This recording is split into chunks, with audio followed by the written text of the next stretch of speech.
What's up, YouTube? Once again, man, Flan Speaks back. It's Friday, man. We got like 2 more days to go before the Eagles' final game against the New York Giants. And there's a few questions that have been coming up. One, should the Eagles play Jalen Hurts? Eagles better play Jalen Hurts.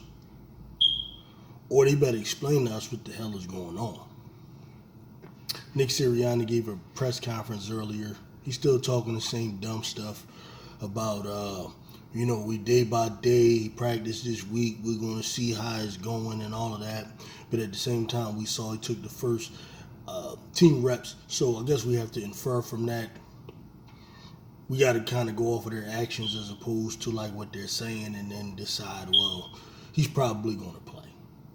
More than likely going to play. Because if Minshew isn't getting first team reps, then why would you play Minshew? You know what I mean?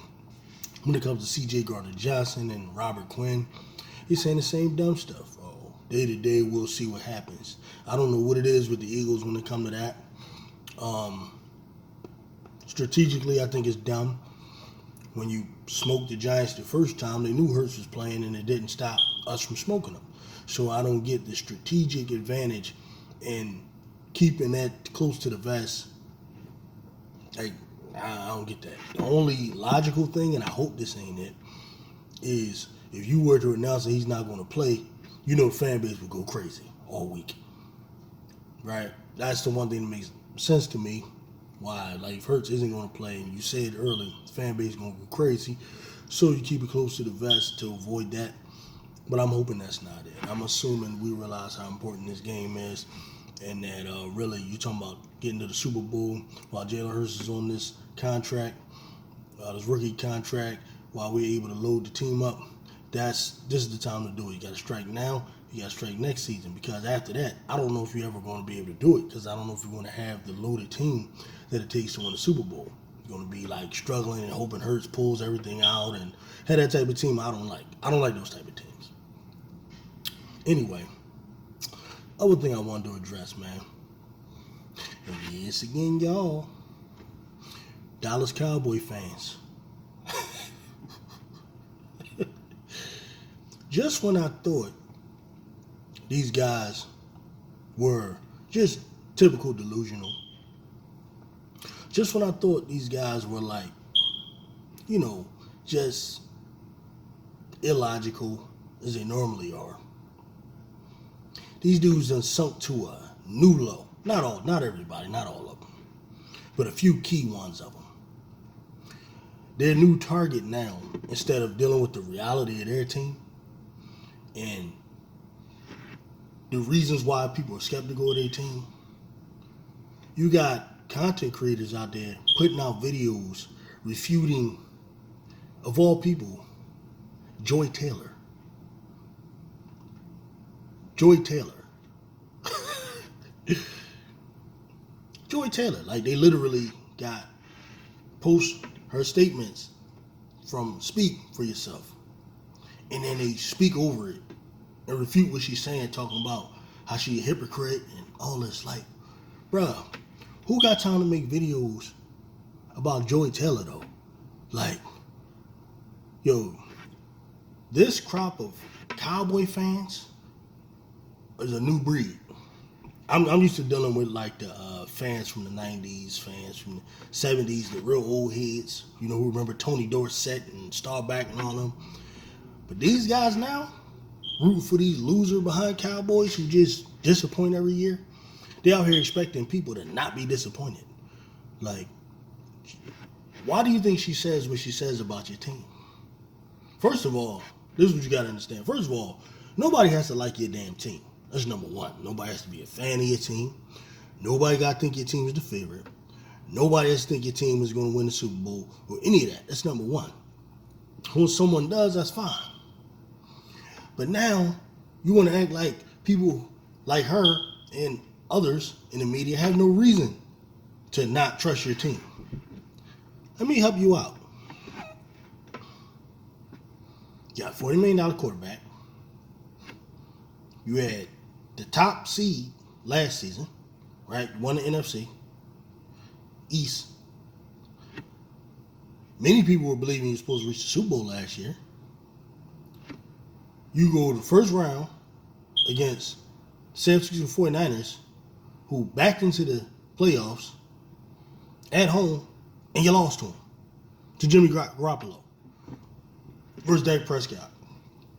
And not only did you lose, but you lost in spectacular, embarrassing, ridiculous fashion. Going down to that last play where Dak forgot the rules and all that kind of stuff, running and spiking and all that silly stuff. That's what happened. Prior, you losing in the second round. You losing in the playoffs. I don't even remember all the teams you lost to. You know what happens when that happens? It's similar to what happens to my Sixers. People start to believe you can't do it. So when the next season comes and you're being compared to a team like the Eagles, who prior to when Jalen Hurts getting hurt, are pretty much winning every week. You see, what happens with the human mind, people tend to have faith in the team that they see consistently winning and showing consistency. And a team like yours, go out there and first we gotta give you that. Y'all lost to Tampa Bay shootout. Maybe Tampa Bay was a formidable opponent then. Dak gets hurt again. So of course, people going to doubt that Cooper Rush comes in, he goes 4-1. That's good. But you're not scoring a lot of points. Defense is looking spectacular then, right? But then after that comes back, sure, he's putting up points here and there, but he's looking inconsistent. You go out there, you lose to the Packers after being up by a damn near $1 billion. Lose to, who the hell else you lose to? Lose to Packers. Then you went out there and lost to Jacksonville.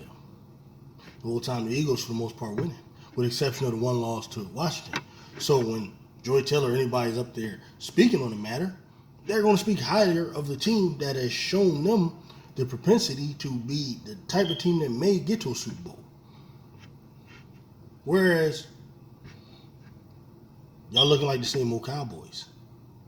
You understand? Some of these people actually believed in your team last year. And now they don't.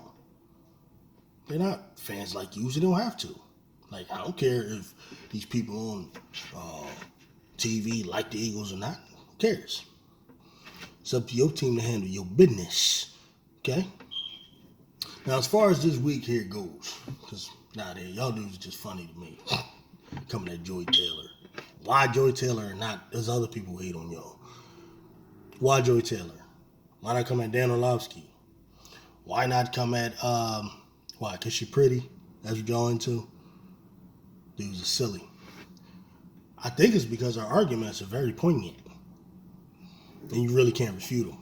As far as the Giants go, I don't know.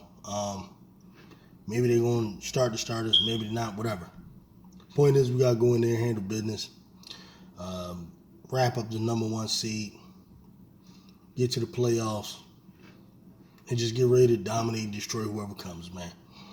But we got to stop being soft with Hurts. We got to stop being soft with the way we deal with these injuries, man. They ain't going to work. Like I said before, there's other quarterbacks that are hurt, that are dealing with injuries, that are dealing with like little nagging bruises and so on. And they find a way to get their quarterback out there and play. That's what we got to do.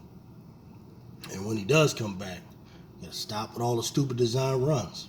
His arm is good enough to not do that. He was 74% from the pocket, which was number 1 in the league.